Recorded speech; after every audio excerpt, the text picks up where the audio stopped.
Many wise ski instructors have said, the new turn begins at the end of the old. The quality of your turn is decided by the release phase of the old. Like a dance on snow, the transitions between turns weave a rhythm that defines your flow. Enough of that. Let's look at how to have smooth transitions when carving. Let's learn how to release pressure at the bottom third into a really smooth crossover transition where you stand tall with just the knees gently flexed. To do this, you need to carve at decent speed ideally. I think it feels better. And close the turn from 1 p.m. to like 5 p.m. So you get a nice amount of outside ski pressure because we're going to use that to help us stand up. At the transition point where the skis are going flat, obviously you'll have to start to tip down to make them flat against the slope. You just want to have the skis perfectly straight as you're toppling or falling down the mountain, helping you get those edge angles up as you ski towards the top third. At the bottom third, you might look something like this, a long, strong leg that you need to soften a little bit, and then use that energy from the pressure to help you stand up. If you want to, you can also play around with a gentle push down on the inside leg, helping you to cross over into the next turn. Let's go for a ski. I'll just release and stand up a little bit. Boom. It's really good to feel the inclination into the turn.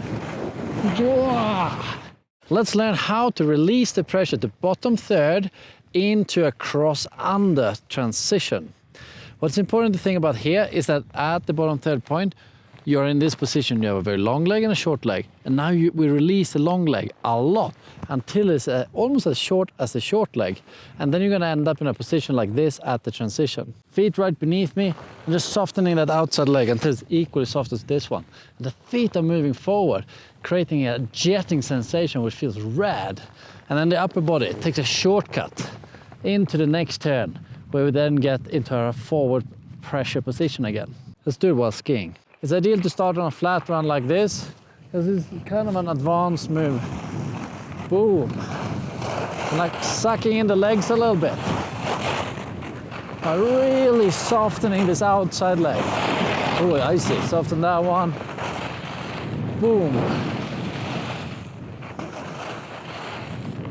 This is a great kind of turn to do when you need to change edges quickly, kind of like in slalom racing. Consider joining one of our ski technique camps for adults, where we combine expert level 4 ski instructors with video analysis and Carve to push your skiing to the next level. Hope to see you at the next one. There's a couple of tips on how you can feel if you're doing it right. The first one is by using proprioceptive feedback. That means feeling where your legs and body is in space. So when you release a turn, really feel what's going on and how you're moving up. Or on the cross under, you can feel how you're softening it a lot, and also feel how your head is remaining relatively still and the legs are doing their work. Next way to know if you're doing it right, have a friend ski down, like halfway down the run, and then you turn straight towards the camera and past the camera. And watch it immediately after you're skiing, so you can connect that proprioceptive feeling with the video. And things you're probably going to see is that on the cross under, you're probably not doing enough of it to really keep a stable head. Not because you have to, but you can try to challenge yourself. Another way you can know if you're doing it right is by using Carve, and here's a couple of metrics for you to have in mind. The first one is transition weight release, where the units will measure your acceleration up and down. So if you do a cross under where you really suck up the legs, you can expect to increase this score because you'll be more weightless as you move across the transition. And this is something that expert skiers do really well. Next important metric is the early forward movement. And this is a bit of a cheat code. Advanced expert skiers can do much better than the rest. And that is from the bottom third, you let those skis come in the front. Doesn't matter actually if you're doing a crossover, cross under. Let the skis come a bit in the front and you're toppling. The upper body is taking a shortcut across the arc of the skis so that you can land with a nice amount of forward pressure on that top third. And by monitoring this metric and trying to push it higher, you'll do a much better following turn. Here's another top tip for a smooth transition, who applies for kind of two people. One is those who do a little bit beginner carves from 12 o'clock, maybe all the way across the slope to 6 o'clock. Then you're certainly having too long arc length and would benefit from shaving it off a bit.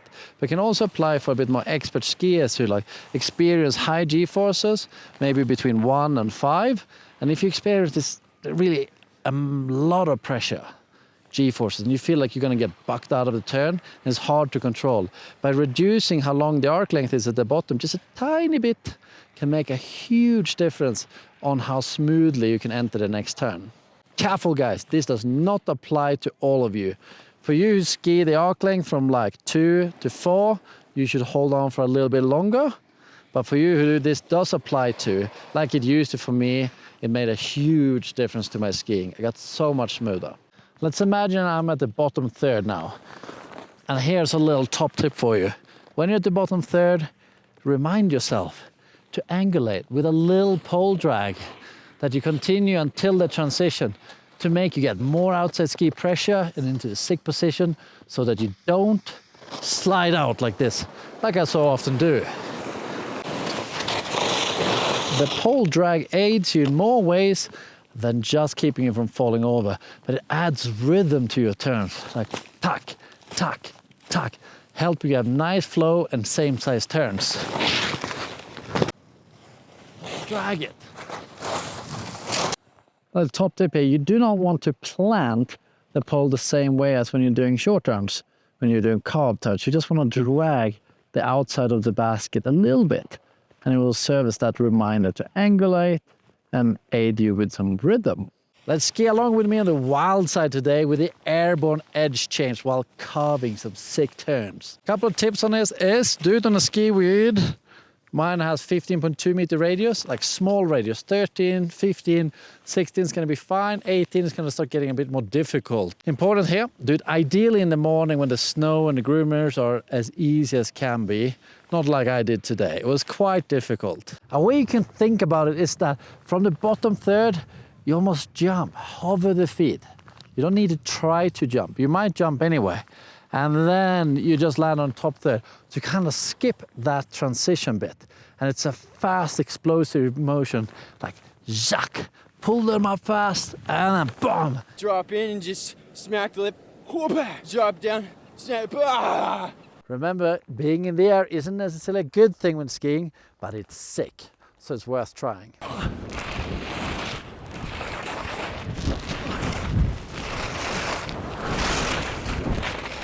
I did not think those were pretty.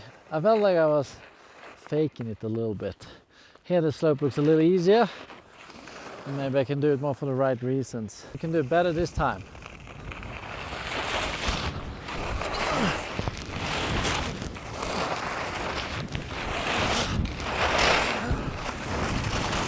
All right, that time I was forcing it a little bit less. I mean, it looked a little bit better. You know, you don't really want to jump, but just absorb it so quickly that on occasions you really are in the air. Don't overdo it.